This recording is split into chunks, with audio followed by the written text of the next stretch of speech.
ખેડાથી સમાચાર સામે આવી રહ્યા છે, જ્યાં ચકલાસી નગરપાલિકાના પ્રમુખ સામે અવિશ્વાસની દરખાસ્ત કરવામાં આવી। સમાચાર ખેડાથી, જ્યાં ચકલાસી નગરપાલિકા પ્રમુખ સામે અવિશ્વાસની દરખાસ્ત કરવામાં આવી, ત્યારે નગરપાલિકા પ્રમુખ ધર્મેશ વાઘેલા સામે અવિશ્વાસની દરખાસ્ત કરાઈ।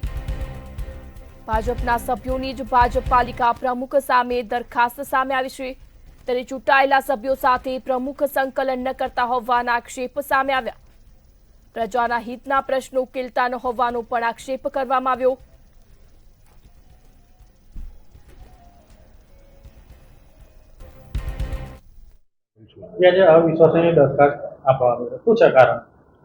આ કારણ એવું છે કે અત્યારથી 4 મહિના થયા, 5 મહિના ઇલેક્શને, અને પ્રમુખને અમે બિન બેસાડ્યા તેમ છતાં એક પણ આયોજનનું કામ એમણે કર્યું નથી, એટલે અમને સભ્યોનો અસંતોષ હતો અને બધા સભ્યો ભેગા થઈ અને નક્કી કર્યું કે ભાઈ હવે શું કરવું, કે આ પ્રમુખશ્રીમાં કોઈ નિર્ણય લેવાની કોઈ શક્તિ નથી અને સભ્યો સાથે સંકલન પણ કરતા નથી, અને અમે સભ્યો જાતે લીકેજ સરખી પણ કરી શકતા નહોતા।